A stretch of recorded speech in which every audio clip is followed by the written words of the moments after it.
Dear students, आज की जो वीडियो है वो वीडियो है कि सिद्ध कीजिए कि √2 एक अपरिमेय संख्या है। और इसके पिछले वाले वीडियो में हम बताए थे कि सिद्ध कीजिए कि √2 एक अपरिमेय संख्या है। तो आज की इस वीडियो में है कि √2 एक अपरिमेय संख्या है, इसे हमें सिद्ध करना है। इरेशनल नंबर है, उसे हमें सिद्ध करना है। तो सबसे पहले उसी तरह क्या करेंगे, इनके विरोधाभास में जा करके इनको क्या करते हैं, एक परिमेय संख्या मान लेते हैं। सबसे पहले कि मान लेते हैं कि √2 एक परिमेय संख्या है विरोधाभास में जा करके। ठीक है, तो यहां पे क्या करेंगे, मान लेते हैं, मान लिया कि √2 एक परिमेय संख्या है।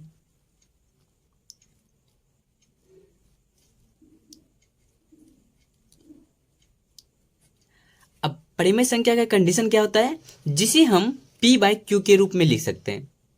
तो एग्जाम्पल में हो जाता है जैसे 2/3, 3/4, -1/2, ये सब जो p/q के रूप में लिखते हैं उसे क्या कहते हैं, परिमेय संख्या। अब जिसे हम p/q के रूप में नहीं लिख सकते हैं उसे क्या कहते हैं, अपरिमेय संख्या। जैसे √2/1 वो नहीं, अपरिमेय संख्या हो जाए। जब अगर रूट लग जाता है तो वो क्या हो जाएगी, हमारी अपरिमेय संख्या। तो इसमें है कंडीशन कि आपको सिद्ध करना है कि √2 एक अपरिमेय संख्या है। तो सिद्ध करने के लिए सबसे पहले क्या करेंगे, उसे विरोधाभास में जाकर के पहले को पॉजिटिव कर लेंगे कि हाँ √2 एक परिमेय संख्या है, मान के चलेंगे। ठीक है, तो अगर √2 एक परिमेय संख्या है तो यहां पे क्या लिखेंगे, जिसे हम p/q के रूप में लिख सकते हैं,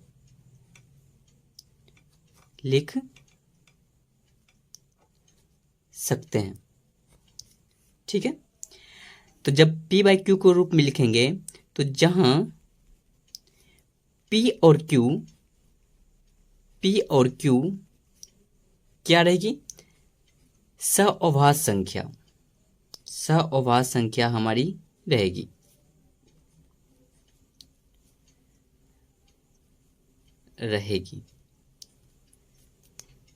तो मतलब कि सअभाज्य संख्या की उसके सिवा और कोई नंबर में भागा ना लगे, तो वो क्या रहेगी, सअभाज्य संख्या रहेगी। तो उसमें कंडीशन है कि जहां q does not equal to 0 के बराबर नहीं होना चाहिए।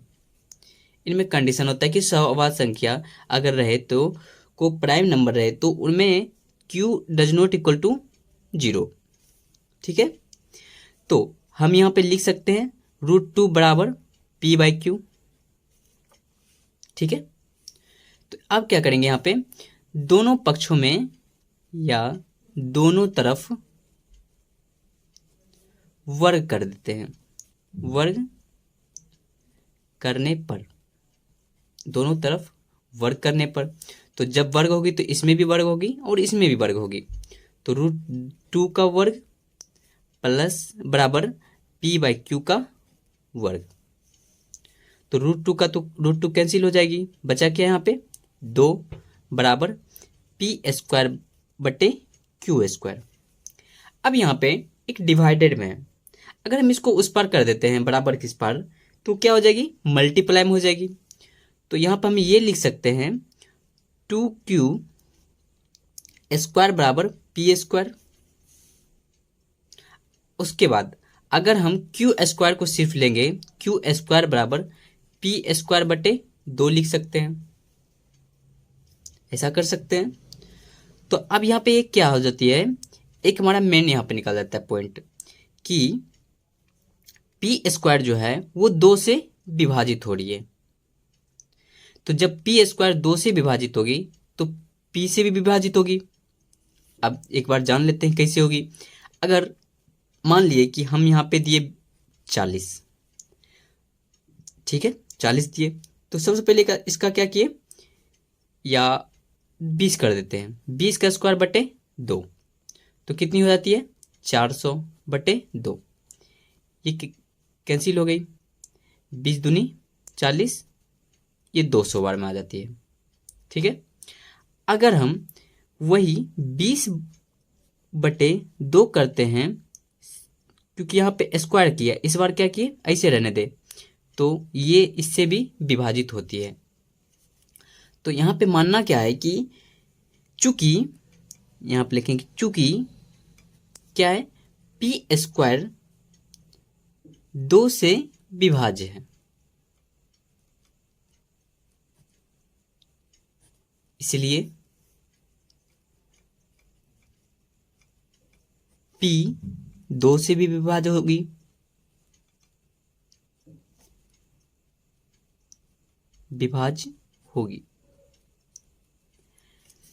अब यहाँ पे एक और क्वेश्चन है कि यहाँ पे अगर चेक करेंगे, क्योंकि हमको निकालना है √2 एक अपरिमेय संख्या है, और हम ये अभाज्य गुणनखंड द्वारा वहां पे निकालेंगे कि अगर अभाज्य गुणनखंड इनका हो जाता है तो ये प्रूफ हो जाएगी कि √2 एक अपरिमेय संख्या है। अगर नहीं हो पाती है तो मानेंगे क्या कि √2 एक परिमेय संख्या होगी। तो फर्स्ट ऑफ ऑल तो ये तो निकल चुकी है कि हाँ, इससे p² एक जो अभाज्य गुणनखंड होगी उसमें तो निकल रहा है कि p² से विभाज्य होती है। अब ये क्या बचा है, q²। अब इनका भी क्या करेंगे, चेक करेंगे। इनको क्या करते हैं, समीकरण 2 मान लेते हैं, और ये जो बचा हुआ है फर्स्ट टाइम, इसको समीकरण 1 कर देते हैं, नहीं कुछ तो समीकरण 2 इसको कर लिए। ठीक है, तो यहाँ पे क्या हो जाएगा, इसलिए p का एक गुणनखंड क्या है, 2 है। क्या रहेगी यहाँ, इसकी 2 रहेगी। अब बढ़ते हैं, एक बार क्या करेंगे, आप p का कर लिए, अब एक बार क्या करेंगे, q का भी चेक करना है, तभी तो अगर हो जाती है अभाज्य गुणनखंड के थ्रू तो सिद्ध हो जाएगी कि हमारी √2 एक अपरिमेय संख्या है। तो यहाँ पे लिखेंगे, इसलिए p बराबर क्या मान लेते हैं, 2c मान लेते हैं। ठीक है, मान लिया। अब एक c क्या है, जहां यहाँ पे लिख देते हैं जहां, या 2k भी मान सकते हो, k ही मान लेते हैं सबसे अच्छा। तो जहां k कोई पूर्णांक है,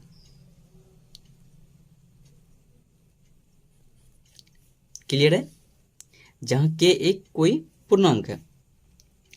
अब क्या करेंगे, समीकरण 2 से मानेंगे, समीकरण हम 2 से चलेंगे कि p बराबर 2k। तो समीकरण 2 क्या है, समीकरण 2 है q² बराबर p²/5, सॉरी पिछला वाला याद आ गया, p²/2। तो यहाँ पे क्या हो जाएगी, q² बराबर p² को क्या माने हैं, 2k, तो 2k का स्क्वायर बटे 2।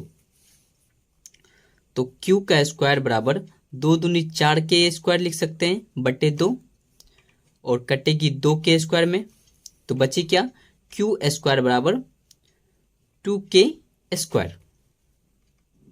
ठीक है, 2k²। तो अब अगर हम q² बटे 2 बराबर k² लिख सकते हैं, इनको क्या ये मल्टीप्लाई में और बराबर किस फाड़ने के बाद डिवीजन में आ जाएगी। तो इसको क्या करते हैं, एडजस्ट कर लेते हैं। तो क्या एडजस्ट करेंगे, k² बराबर q² बटे 2। ठीक है, इनको क्या किए, एडजस्ट कर लिए। तो जब एडजस्ट कर लिए तो वही कंडीशन में आ जाती है कि इससे भी विभाज्य होगी। तो यहाँ पे लिखेंगे, अतः फिर से, अतः q² 2 से विभाज्य हो रही है यहाँ पे, इसलिए q भी 2 से विभाज्य होगी, क्योंकि q² जब 2 से विभाज्य हो रही है तो कंडीशन ही बता दिए कि किस प्रकार से विभाज्य हो रही है, उसी प्रकार 2 से भी विभाज्य होगी। तो यहाँ पे क्या लिखेंगे, अतः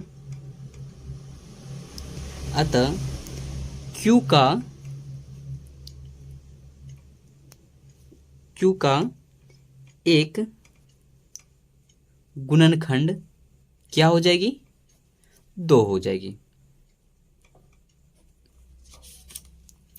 तो इससे स्पष्ट होता है कि यहाँ पे बीच में स्पेस तो नहीं है, नीचे यहाँ पे लिख देते हैं, अतः इससे विरोधाभास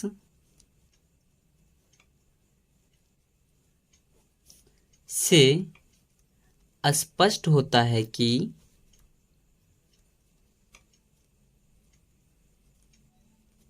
√2 एक क्या है, अपरिमेय संख्या है।